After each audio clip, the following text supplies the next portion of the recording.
Est-ce qu'à ce moment-ci, tout le monde voit et m'entend? Oui.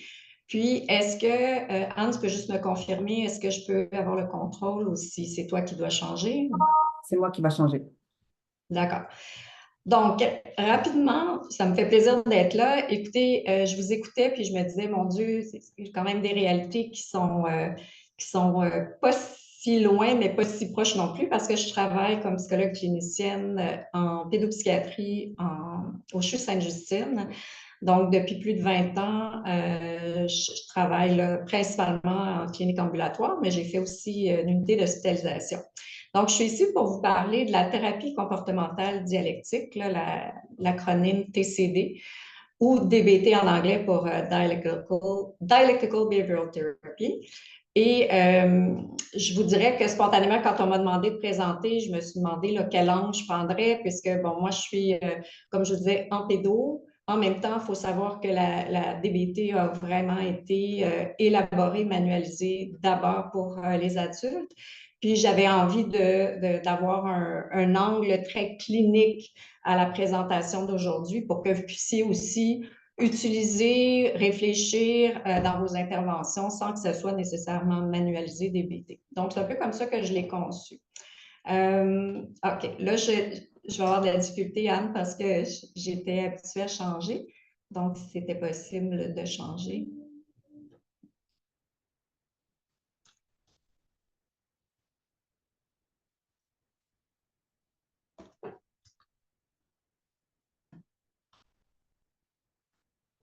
Donc, bien sûr, je n'ai pas de conflit d'intérêt à déclarer. Les objectifs de la capsule de formation aujourd'hui, vraiment brièvement, pouvoir vous permettre d'identifier ce qu'est la thérapie comportementale dialectique, à qui elle s'adresse, comprendre certains principes fondateurs que moi j'utilise en clinique puis que je trouve franchement pertinents, puis des exemples de compétences TCD illustrées là, par un cas clinique. Donc, essentiellement, ça serait les trois objectifs pour la formation.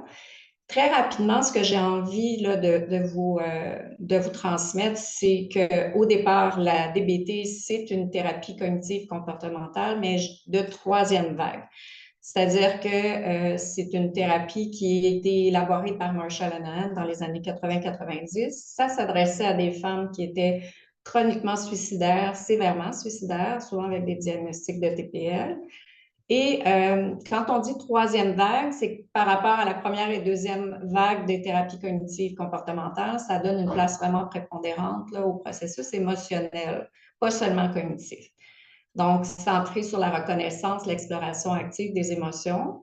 Ça repose sur le mindfulness ou ce qu'on appelle la pleine conscience, qui est en fait d'être en présence attentive à ce qui se passe dans le moment, sans jugement. Puis ça, c'est vraiment un élément central de la thérapie comportementale dialectique. Puis c'est une thérapie qui laisse vraiment beaucoup de place à la relation thérapeutique comme point central. Ça s'adresse à des personnes qui sont très souvent, qui présentent très souvent des problèmes de dysrégulation au plan émotionnel, donc qui ont des traits limites ou des diagnostics TPL, mais pas que. Il y a eu beaucoup d'études, puis là, je ne vous ai pas mis parce que ça aurait été trop long, là, mais il y a beaucoup d'études qui portent sur les données probantes, donc des conditions oui, de TPL, parce que ça, on voit que c'est dans les golden standards maintenant, mais ça peut être des conditions qui entraînent des comportements impulsifs à risque pour la santé, la sécurité, gestes suicidaires, automutilation, abus de substances, troubles alimentaires et j'en passe. Donc, comme vous en voyez très certainement dans votre pratique. C'est basé sur la théorie biosociale. Ça utilise vraiment des stratégies TCC comme outil de travail, d'apprentissage. Mais moi, ce que je trouve vraiment intéressant à retenir, c'est comment ça s'appuie sur la philosophie dialectique. Je vais vous en parler tout à l'heure brièvement, là, mais pour moi, la posture dialectique qu'on peut adopter peut nous être utile dans tout type d'intervention, selon moi. Là, je trouve que c'est vraiment quelque chose qui peut être assez intéressant. Puis ça laisse vraiment une place importante à la validation de l'expérience au sein de la thérapie. Si on veut changer, s'il vous plaît. Bon, en es-tu avec nous? Je suis avec vous, mais il ne veut plus changer. Ah, misère. J'appuie sur mon bouton, il ne change plus. Attends, peut-être que je vais réallumer ma caméra, ça va fonctionner. J'ai fermé ma caméra. On a vraiment, vraiment tout pour que ça soit simple. Désolée.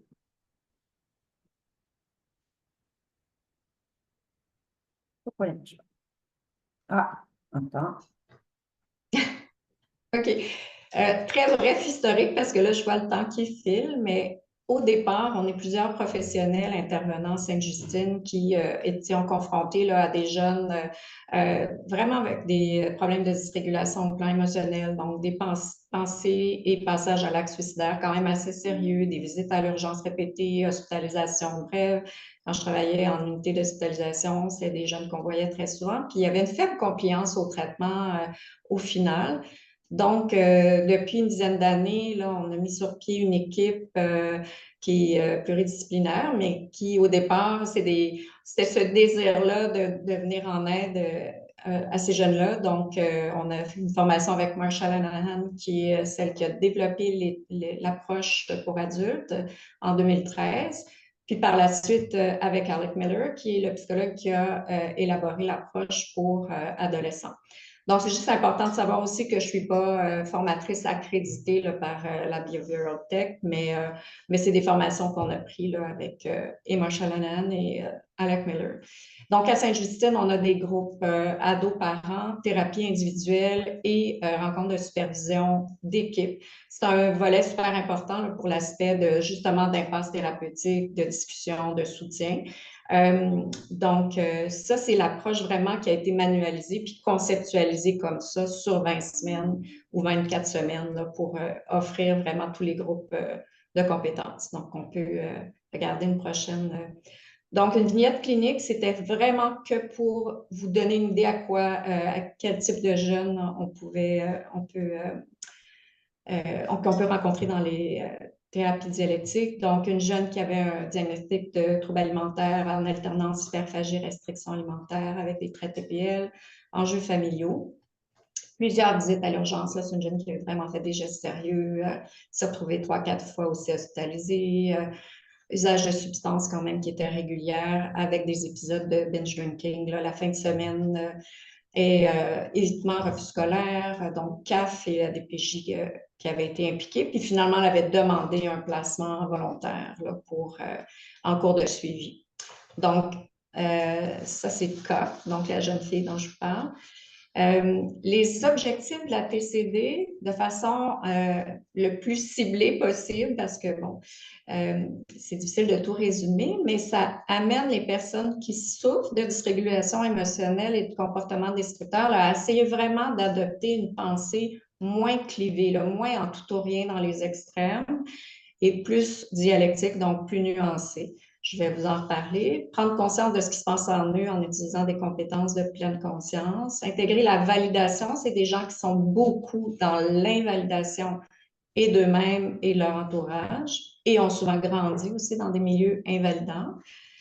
Ça vise à apprendre des nouvelles compétences là, pour adopter des réponses plus équilibrées, je dirais plus adaptées, qui vont moins menacer leur vie, qui vont moins interférer avec la thérapie ou affecter même la qualité de vie. Donc, je vous en reparlerai tout à l'heure dans les cibles de traitement priorisées. Un des principes fondateurs là, de la thérapie dialectique, c'est vraiment la théorie biosociale. Donc, c'est de prendre le prémisse qu'il y a une vulnérabilité émotionnelle chez l'individu qui est en interaction avec un environnement jugé invalidant, qui amène une dysrégulation émotionnelle. On peut changer la diapo. Je vais poursuivre en vous disant, dans le fond, quand on parle de fragilité biologique, c'est un peu le prémisse de penser qu'il y a des personnes qui sont plus réactives à certains stimuli, qui vont avoir une plus forte intensité dans leur réaction émotionnelle, puis avec un plus lent retour à une émotion de base, à un niveau de base, qui peut être à ce moment-là jumelé à un environnement jugé invalidant. Invalidant, tout ce que ça veut dire, c'est que le milieu s'adapte mal ou difficilement à ces demandes-là intenses ou à ces réactions intenses. Puis ça peut aller Pas besoin que ça soit le milieu le plus dysfonctionnel, là, mais ça peut être des commentaires systématiques récurrents sur un jeune qui réagit puis qui se fait dire par son milieu, calme-toi, tu t'énerves toujours pour rien. C'est très invalidant par rapport, on est en mode de réaction sur le comportement, mais on valide peu l'émotion qui est sous-jacente. Donc, c'est des jeunes qui en viennent à développer l'impression qu'ils ne peuvent pas se fier à ce qu'ils ressentent, à ce qu'ils pensent, à ce qu'ils ont comme émotion, parce que c'est comme si constamment on leur renvoie un peu l'image que ça ne fait pas de sens, leur réaction. Donc, ça part de ce prémisse-là. En DBT, habituellement, on aborde cette théorie-là avec les jeunes, les parents, justement pour déstigmatiser, mais on n'est pas du tout dans le mode jugement. Donc, on est en mode d'essayer de voir comment comprendre ce qui s'est installé. OK. Les principes, un des principes, je vous ai parlé de la dialectique. Au départ, ce que moi j'ai trouvé intéressant quand on a pris la formation avec Marshall Hanahan, ce qu'elle nous expliquait, c'est que quand elle a élaboré, conceptualisé, elle se rendait compte que si elle avait une approche très orientée vers le changement, c'est-à-dire résolution de problèmes, stratégie, on va mettre ça en place, on a un plan, ben, la personne se sentait invalidée par rapport à ce moment-là, à ses aspects plus identitaires. Puis si elle mettait un focus sur une thérapie orientée vers l'acceptation de la situation, il pouvait aussi se sentir invalidé. Alors ça, elle était trop dans un ou l'autre de ces approches-là. Les personnes avec qui elle travaillait, finalement, lui renvoyaient l'idée qu'ils étaient au final se sentaient invalidés de toute façon. Donc, la prochaine diapo démontre un peu quand on parle de dialectique, c'est tout simplement de dire que deux entités ou deux éléments peuvent être contraires, mais coexister et être vrais en même temps. Donc, en dialectique, on n'est jamais, et en DBT, on n'est pas dans le il y a ça ou il y a ça. Cet élément-là met telle autre chose. On est beaucoup dans le et. Donc, il y a un aspect et coexiste également cet autre aspect-là qui, a priori, semble opposé ou contraire. Et comment on arrive à faire une synthèse avec cet élément-là, ce qui semble a priori. Donc, ça peut être vraiment intéressant parce que ça peut nous amener comme thérapeute à faire la dialectique entre le changement et l'acceptation. Donc, comment on peut faire une synthèse entre ça puis trouver un équilibre entre ce mouvement-là d'être dans l'acceptation, ça veut dire être dans la validation. Donc, la prochaine diapo nous montre que c'est trouver l'équilibre entre valider l'expérience émotionnelle, ce qui est vécu, et être en mode résolution de problème également. Donc, on est toujours dans cette espèce de position dialectique-là comme thérapeute. Par contre, les positions dialectiques, là, vous pouvez en trouver plusieurs. Donc, je ne sais pas si c'est la prochaine diapo, Anne, qui m'amène là. Là, c'est plus par rapport à toujours vous parler de ce que moi, je trouve qui est important à retenir, donc la validation qui est au cœur vraiment aussi et de la dialectique et de dire que la validation, en fait, c'est de communiquer tout simplement à la personne que ses émotions, ses cognitions, ses comportements sont explicables et ont un sens, qu'on peut les comprendre.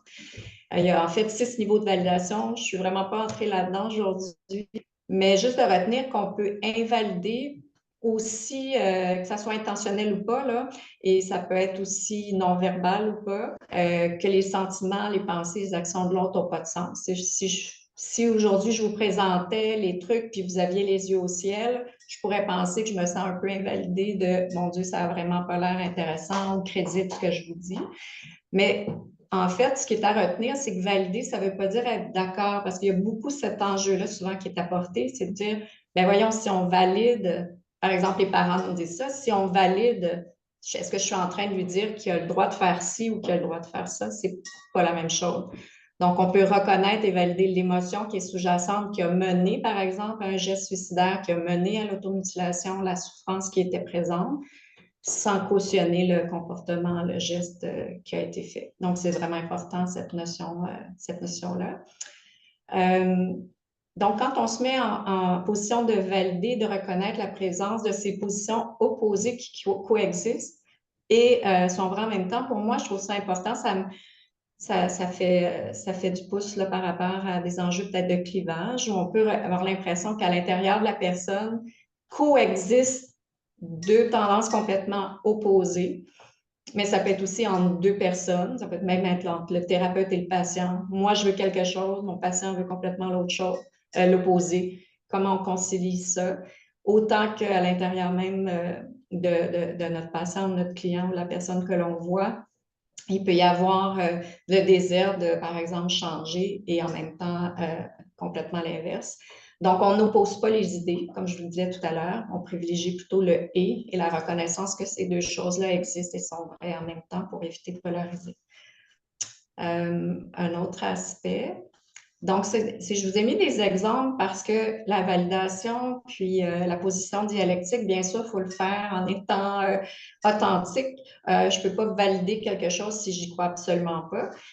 Mais je pense que, en tout cas pour moi, dans mes interventions, même si je ne suis pas en intervention DBT, je l'ai toujours en tête, puis je trouve ça vraiment quand même assez intéressant de le conceptualiser comme ça. Puis je l'utilise en disant, par exemple, ça pourrait être à la fois de nommer qu'on peut être à la fois souffrant, vouloir changer et sentir également de l'ambivalence, de la résistance en toi par rapport à ce changement-là. C'est correct. On fait avec ça.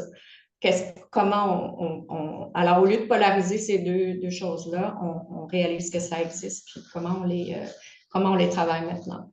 Donc, tu peux vouloir travailler à réduire l'automutilation qui est présente et à la fois trouver que le comportement est très efficace, parce qu'il t'apporte vraiment un apaisement. Donc, oui, je suis pris avec ça. À chaque fois que je le fais, ça fonctionne, ça m'apaise. Mais je reconnais le fait que ça fonctionne, ça t'apaise, puis comment on travaille avec ça. Donc, je vous ai donné des exemples pour aider à voir comment on peut reformuler en gardant en tête cet aspect-là de validation, de dialectique, les aider aussi d'être moins dans les extrêmes, dans le jugement, c'est beaucoup ce qui se passe, puis à reconnaître aussi des billets de raisonnement. Donc, ça, c'est d'autres aspects qui peuvent nous aider dans la pratique à essayer d'être moins en position clivée ou extrême. Très rapidement, les colonnes de gauche avec les couleurs, c'est tout simplement les enjeux problématiques qui sont ciblés par la DBT. Si vous voyez à gauche, confusion d'identité, sentiment de vide, impulsivité, geste suicidaire, conflit ado-parents. En vert, c'est un module qui a été rajouté pour les ados et leurs parents, mais tous les autres, c'est pour adultes tels quels. Il y a un module d'habilité émotionnelle et problèmes interpersonnels par de l'abandon. Donc, je m'excuse. Gauche, c'est les enjeux et problématiques.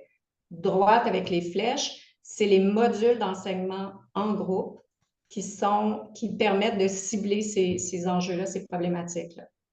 Donc, il y a un module de pleine conscience, de tolérance à la détresse, qui porte, comme je disais, pour la relation parent-ado, un sur régulation des émotions et l'autre efficacité interpersonnelle. Donc, on va passer à la prochaine pour que je puisse un peu vous illustrer. Donc, avec K, donc la jeune fille dont je vous parlais tout à l'heure, c'est une jeune fille qui a participé au groupe et que j'avais en thérapie individuelle DBT aussi. Donc, les éléments de confusion, diffusion identitaire étaient très présentes parce qu'elle n'arrivait pas à cibler quels étaient ses besoins au plan émotionnel, quelles étaient ses émotions qu'elle vivait en temps réel, qu'est-ce qui se passait. Puis pourtant, elle avait de très bonnes capacités, de bonnes ressources, mais il y avait vraiment quelque chose qui était compliqué pour elle. Donc, un des modules qui était le module de pleine conscience. Chacun de ces modules-là dure 4 semaines d'enseignement normalement, mais avec différentes compétences. Bien sûr, pour les besoins de la cause, je vous ai pris isolément quelques petites compétences parce que vous comprendrez que je ne peux pas aborder tout ça. Mais l'idée étant que dans un cas, par exemple, pour la jeune dont je vous parle, bien, il y avait la notion que la pleine conscience l'aidait à observer ce qui se passait sans jugement, ce qui est extrêmement compliqué à faire pour elle, de reformuler pour essayer de s'en tenir aux faits. Donc, ça pouvait être un travail constant qu'on a fait tout au long de la thérapie. Un autre exemple de tolérance à la détresse, c'était une jeune fille qui devenait excessivement dysrégulée, très, très, très mal quand il y avait une émotion intense parce qu'elle s'était rendue compte au fil du travail qu'on a fait ensemble qu'elle accumulait énormément, qu'elle faisait beaucoup d'évitement d'affect. Donc, je ne veux pas regarder ce qui se passe, je veux pas savoir ce qui se passe là. Elle accumulait, puis à un moment donné, il y avait vraiment une crise, soit suicidaire ou automutilation, c'était très, très intense. Donc, il y a un volet, un module qui comporte différentes compétences. Celles que je vous ai notées, c'est certaines qu'elle elle avait trouvées aidantes, qui étaient, on appelle ça, nous, les compétences terribles, pour les émotions terribles, là, mais pour réduire l'agitation en modifiant vraiment la chimie corporelle. Donc, ce sont des compétences qui fonctionnent brièvement, 15-20 minutes. Ça permet justement de réguler au niveau du système nerveux, puis elle, dans son cas, un bol d'eau glacée. Puis, je ne peux pas entrer dans... vous allez voir, il y a ça peut être sur le web aussi, vous allez trouver de l'information, là, mais c'est ce qui stimule le réflexe du plongeur. Donc, ça permet de réguler puis de calmer un peu. Elle, c'était efficace là, à court terme. Donc, je n'aurai pas le temps de reprendre tous les autres. Par contre, ma dernière diapo, parce que là, je vois qu'il est déjà 20, j'en ai deux dernières. Donc, c'est pour vous dire qu'en DBT, on travaille par cible thérapeutique. Ce que ça veut dire, tout simplement, c'est qu'au départ, on les avise que c'est les comportements qui menacent leur vie, leur sécurité, qui vont être notre priorité de travail. Ils le savent, elles le savent. On travaille avec un journal de bord en thérapie individuelle. Ça nous permet de vraiment savoir est-ce que dans la semaine où on ne s'est pas vu, il y a eu comportement suicidaire, automutilation, autre. Et on sait qu'on le met en priorité pour essayer de comprendre ce qui s'est passé puis trouver des. Donc, comme je vous disais tout à l'heure, être à la fois dans la validation, qu'est-ce qui s'est passé, quelle émotion j'ai ressentie, puis essayer de trouver des stratégies ou compétences qui pourraient à ce moment-là être autres que celles que j'utilise, qui fonctionnent, qui m'apaisent, mais qui me fait que je me mets en danger. La cible thérapeutique numéro 2, c'est les comportements qui interfèrent avec la thérapie. Ce que ça veut dire essentiellement, c'est tout ce qui est manque un rendez-vous, arrive au rendez-vous sans avoir complété le journal de bord ou à moitié fait, attitude opposante ou ben, ça peut être la même chose aussi pour le thérapeute. Hein. Je manque des rendez-vous ou j'arrive en retard. Ça pourrait être quelque chose qu'on adresse en thérapie comme étant interférent au processus entre nous, que ça vienne du thérapeute ou du patient. Moi, ça, je le trouve intéressant parce que je me dis, ça nous place tous les deux avec l'importance de ce qu'on a comme impact au sein de la relation. La troisième cible, c'est comportement qui affectent la qualité de vie, donc que ce soit consommation, abus de substances, absentéisme scolaire, perte d'emploi, répétition, conflit interpersonnel, tout ce qui pourrait faire que la personne, si on travaille là-dessus, va améliorer sa qualité de vie. Donc, au sein d'un même entretien, on va décortiquer. S'il n'y a pas de comportement qui interfère avec la vie, bien, et aucun avec la thérapie, bien, on va aller voir à ce moment-là, puis travailler ensemble sur les autres cibles. Puis la base du triangle, bien, c'est vraiment, ça s'appuie sur les forces et les facteurs protecteurs de l'individu avec qui on travaille. Puis on est dans l'acquisition puis le maintien des compétences DBT qu'on va apprendre ensemble au fil du temps. La dernière diapo, je vous ai illustré, je m'excuse, elle est chargée, mais je vous ai illustré dans le fond un outil que sûrement plusieurs connaissent, là, qui n'est pas un outil utilisé en TCC, mais qu'on utilise en thérapie individuelle DBT, que je trouve vraiment intéressant si vous l'utilisez de façon répétée, parce qu'il nous donne plusieurs indices. Puis la personne dont cas, justement la jeune fille dont je parlais, moi j'ai trouvé ça très beau parce qu'à la fin du processus thérapeutique, elle m'a dit, moi je suis quelqu'un que ça m'a aidé à dire qu'est-ce qui se passe dans le moment, qu'est-ce que je peux faire avec ça. Puis le fait d'avoir refait, par exemple, les analyses en chaîne sur différentes situations, elle et moi, ça faisait en sorte qu'elle comprenait davantage le processus, qu'est-ce qui se passait. Alors, si je vous donne un exemple, si vous voyez au centre, l'analyse en chaîne, elle est toujours faite dans un contexte où on cible un comportement qu'on désire éventuellement changer. Bien, qu'on désire changer. Dans ce cas-ci, par exemple, vous avez vu la cible prioritaire qui est, par exemple, geste suicidaire. Dans ce cas-ci, elle avait fait une intox médicamenteuse. Donc, au centre, vous allez retrouver le comportement cible que l'on désire changer, qui est le geste suicidaire. Puis moi, je leur remets souvent la feuille et on le fait ensemble, on le construit ensemble. Moi, je trouve ça plus intéressant si c'est la personne qui le complète, qui utilise ses mots, qui fait ses liens, mais on le fait ensemble. Donc, si vous regardez à l'extrémité gauche, c'est à ce moment-là les facteurs qu'on appelle de vulnérabilité. Qu'est-ce qui fait que cette journée-là, j'ai réagi comme ça, puis que j'étais à ce moment-là peut-être dans un état qui était plus fragile ou plus propice à réagir? Dans son cas, elle avait beaucoup de pensées troubles alimentaires, TCA qui était en recrudescence. Elle avait mal dormi, puis une instabilité dans sa compliance à la médication. Donc, on s'est rendu compte que si on voulait éviter des situations similaires, ben, on pouvait peut-être avoir un levier sur les facteurs de vulnérabilité parce qu'elle s'est rendue compte qu'il y avait souvent, quand ça se répétait, ben, les facteurs étaient assez similaires. L'événement déclencheur dans ce cas-ci, c'était la rupture du copain qui l'avait avisé que c'était terminé. Et c'est comme ça, en fait, hein, on fait comme l'analyse en chaîne, donc les maillons qui sont tous interreliés.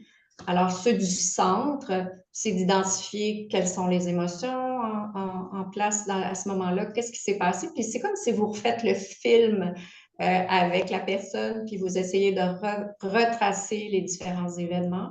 Donc, émotion, cognition, qu'est-ce qui lui vient? Alors, elle s'était rendue compte aussi, puis ça c'était intéressant, ça revenait, je vaux rien, je me sens abandonnée, personne m'aime, ben, c'était souvent quelque chose qui venait comme un peu un élément qui venait déclencher à ce moment-là. Puis les sensations physiques également, dans son cas, grande tension interne, malaise physique. Et à l'extrême droit, vous allez retrouver les conséquences immédiates à moyen long terme, puis même ce qui peut agir comme renforcement. Ça aussi, vous pouvez avoir avec la personne un certain pouvoir de modifier certaines choses. Comme elle s'est rendue compte que oui, sur le coup, ça a soulagé la tension qu'elle ressentait. Ça a amené une visite à l'urgence et ça a mobilisé l'entourage qui s'est inquiété, le copain qui est revenu un peu dans le décor. Donc, bien secondaire au renforcement, sans que les gens, l'entourage, c'est ce qu'ils souhaitent. Mais bien sûr, pour la personne qui le fait, ça peut devenir un renforcement qu'il faut nommer puis qu'il faut identifier. Puis, elle s'est rendue compte aussi qu'à court, moyen, long terme, ben, il y avait la honte, le regret par rapport à sa déception d'avoir utilisé ce moyen-là. Donc, on repartait un peu la chaîne. Donc, l'idée de cet outil-là qui est intéressant, c'est que vous pouvez, à travers ça, utiliser la validation dont je vous ai parlé tout à l'heure, la dialectique, donc comment elle était souvent entre mon désir de changer, je veux aller de l'avant et en même temps, je suis pris avec le fait que mon trouble alimentaire, il me semble que ça me fait du bien. La notion aussi que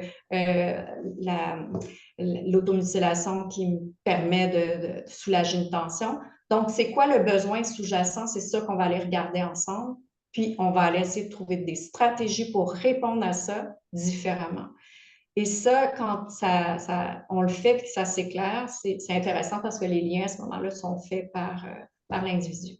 Je vois le temps qui file, donc je vais arrêter là-dessus. Elle était bien chargée la dernière, mais j'espère que j'ai su au moins comme juste vous brosser. Je vous ai mis quelques petits liens dans les références, soit pour des petites capsules vidéo, d'autres, des bouquins là, sur la DBT. Je pense que le temps file, mais en tout cas, si commentaires ou questions.